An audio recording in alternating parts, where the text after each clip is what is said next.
Mwanaume mwenye changamoto ya mbegu chache, yani kama umeenda kwa hospitalini ukapima, ulipofanya ile sperm analysis wakagundua kwamba mbegu zako ni chache. Hii video nimetengeneza kwa ajili yako. Nisikilize vizuri. Kuna mambo makuu matano ambayo yanapelekea mwanaume kuwa na mbegu chache. Ukafuatilia list ya wanaume wengi ambao wana changamoto ya upungufu wa mbegu ama kuwa na mbegu chache, wengi wana mambo matano ambayo naenda kuyaelezea. Nikusii tu itazame video hii mwanzo mpaka mwisho ili kusudi uweze kuelewa kwa kina namna ambavyo haya mambo yanavyopelekea changamoto ya mbegu chache kwa mwanaume. Uko na Emmanuel Mpalie, nutrition specialist. Mambo makuu matano ambayo yanapelekea mwanaume kuwa na mbegu chache ama kuzalisha mbegu chache. Jambo la kwanza ambalo naanza nalo kwenye hayo matano, namba moja kabisa, ni uvutaji wa sigara. Uvutaji wa sigara, ulaji wa moshi. Hili ni jambo la kwanza ambalo linapelekea wanaume kuzalisha kiwango kidogo sana cha mbegu, na hivyo wao kujiita kwamba wanakumbana mtihani wa kutafuta watoto kwenye ndoa zao.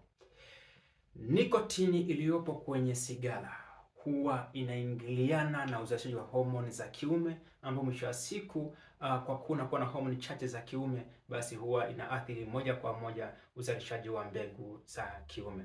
Hata hivyo, nikotini yenyewe kama yenyewe huwa inasababisha vitu ambavyo kama ni oxidative stress kwenye mazingira ya korodani zako, na hivyo kuathiri ama kuharibu ule ubora wa mbegu. Kwa hiyo hili la uvutaji wa sigara ni jambo la kwanza ambalo linapelekea uhaba ama uzalishaji mdogo sana wa mbegu kwa upande wa mwanaume.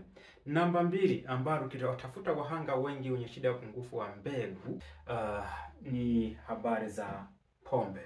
Ukiwafuatilia, wengi ni wanywaji wa pombe kupindukia.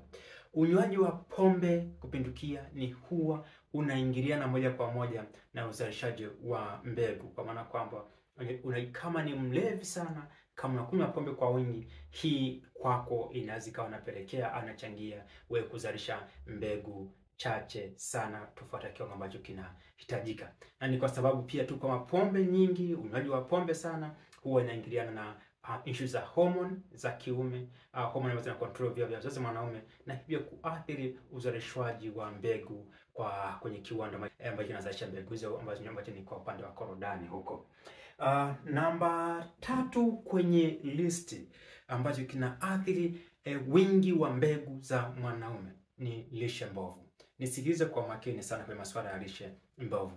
Ifahamike tu kwamba mbegu hazitokei mbinguni au uzalishwi hewani tu. Mbegu inazalishwa kwenye korodani, na unachokula kinaamua uzalishe mbegu kidogo ama uzalishe mbegu nyingi. Ukiwafuatilia wengi wahanga wa changamoto ya mbegu chache ambacho ni oligospermia, ukiwafuatilia hao wengi utakuta wana ulaji mfuatao, ni wapenzi wa vitu vifuatavyo ambavyo ndio kutajia hapa. Namba moja kabisa ni wanywaji wazuri sana wa soda na pamoja na energy drink. Hawa watu wanatumia sana na sambamba na ulaji wa vyakula vya sukari sana kutokea mazingira ya viwandani kama cakes sana hizi. Hawa ni watumiaji. Hiki namba moja ambacho nakitumia. Lakini namba mbili, utawakuta watu hawa ni watumiaji wazuri sana masuala ya sembe, maandazi, chapati, mikate meupe, ambavyo vyote hivi hususan maandazi, chapati na mikate meupe vinatokana na ngano ambayo imeshakobolewa, na kwa upande wa sembe ni ugali wa mahindi ambao tayari ulishakobolewa. Kwa wengi wanatumia hizi wanga mbovu ambazo kama ni refined carbohydrate. Ukija kuangalia vitu vingine ambavyo nakula sambamba na kunywa vinywaji hivi na kula vyakula hivi vya ngano au wanga mbaya, ni sambamba na matumizi ya nyama kwa wingi sana, na mayai ya kisasa, na maziwa ya kisasa au maziwa pia ya ng'ombe. Manake ni watumiaji wakubwa sana vitu hivi, nyama nyekundu kwa wingi sana, maziwa pamoja na mayai.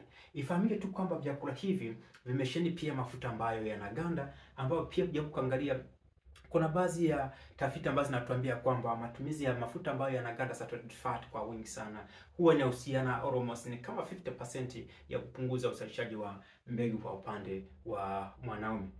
Kwa matumizi ya vyakula hivi vinaathiri mbegu za mwanaume. Lakini mwisho kabisa nipende kuzungumzia habari za matumizi ambavyo ya vyakula ambavyo vimesheheni mafuta kwa wingi na matumizi ya mafuta kwa wingi sana. Matumizi ya vyakula ambavyo vimekaangwa sana ambavyo vina mafuta mengi sana sambamba na matumizi ya mafuta kwa wingi vyakula hivi na pia huwa na athiri habari za mbegu za kiume. Kwa hiyo wengi utafuatilia na utakuta na ulaji wa vyakula hii. Hii ndio lishe mbovu ambao wengi wanakuwa nayo. Ukiwafuatilia wanaume hawa si wapenzi wa kutumia mboga za majani kwa wingi, wala si wapenzi wa kutumia matunda kwa wingi, wala watu hawa si wapenzi wa kutumia vitu kama jamii ya mikunde kunde hii kama maharage, mbazi, njegere, kunde, choroko. Wengi wanakwepa, nadhani wanakuambia siwezi kula mbegu.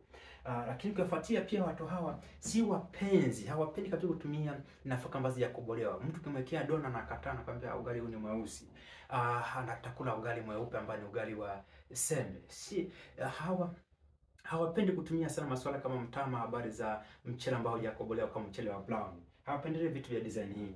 Wala si wapenzi wa kutumia vyakula jamii ya mizizi hivi kama viazi mviringo, mihogo, magimbi na habari za viazi vitamu na matumizi ya ndizi. Wala hivi vitu hawavipendelei sana. Bila kusahau kwamba watu hawa si wapenzi wa kutumia vitu kama karanga, korosho, mbegu za maboga, ukija vitu kama karanga roses ambayo ni almond, matumizi ya mbegu kama chia seed, kuna habari za ufuta. Wasi wapenzi wa kutumia vitu vya design hiyo. Wao wanapendelea hivi vya hapa juu ambavyo vinaunda lishe mbovu sambamba na hivi vitu ambavyo vinaenda sambamba na hivi vyakula ambavyo vinaunda lishe bora. Kwa ufahamu kwamba lishe mbovu ama ulaji mbovu wa vyakula vibovu ni moja kitu ambacho kinapunguza kwa kasi sana habari za uzalishaji wa mbegu za kiume kwa upande wa mwanaume. Namba 4 kwenye listi ni habari za kitambi, mafuta ambayo yamerundikana kwenye tumbo, obesity.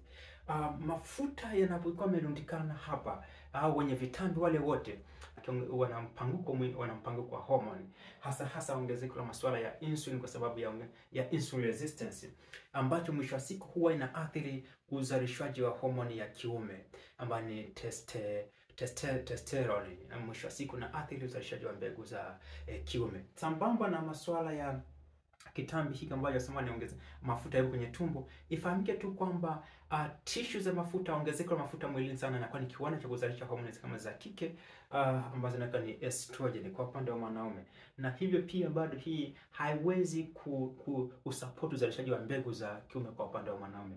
Kwa hiyo fahamu kitambi kunenepeana sana ni moja ya sababu nyingine ambayo inapelekeaga wanaume wengi kuwa na mbegu chache, tatizo hili la oligospermia. Mwisho kabisa nimalizie na kutokuweza kufanya mazoezi. Wanaume wengi wenye shida ya upungufu wa mbegu, wenye mbegu chache wana changamoto ya kutoweza kufanya mazoezi. Ni hawapendelei kabisa kufanya mazoezi. Hizi habari za kukimbia, kutembea kwa mguu vizuri, habari za kucheza mpira, habari za kufanya kuendesha baskeli, yani hawapendelei. Ni watu ambao kama na sedentary lifestyle fulani hivi. Kwa hiyo hii ni moja sababu ambayo inapelekea changamoto ya mbegu chache kwa upande wa mwanaume. Kwa hiyo kwa wewe ambaye unapambana kama uko kwenye ndoa, unapambana kutafuta mtoto, ni kujitahidi kukwepa vitu hivi ambavyo nimevitaja, hivi vitu vikuu vitano ambavyo ni masuala ya sigara, pombe, lishe mbovu, masuala ya kitambi. Kama ni mnene, jitahidi kupungua na habari za kufanya mazoezi. Ukiweza kukwepa mambo, unakuwa kwenye nafasi nzuri sana ya kuweza kujinasua ama kuongeza kiwango cha mbegu. Hakikisha unastiki kwenye ulaji wa vyakula hivi sambamba na kufanya mazoezi. Ni kitu ambacho kitaweza kukusaidia kuongeza wingi wa mbegu kwa haraka sana, takriban ndani ya mwezi mmoja. Nilihitaji kufahamisha tu mambo haya matano ambayo yamkini sasa hujawahi kuambiwa kwamba mambo haya yanapelekea mbegu kuzalishwa chache ama yanapelekea changamoto changamoto ya mbegu chache kwa upande wa mwanaume. Nikushukuru tu kwa kuitazama video yangu. Kama utapendezwa na content hii, endelea kushare kwa watu wengine waende kupata maarifa haya ambayo ni adimu. Ulikuwa na Emmanuel Mpalie, nutrition specialist. Nikutakia wakati mwema, kwa heri.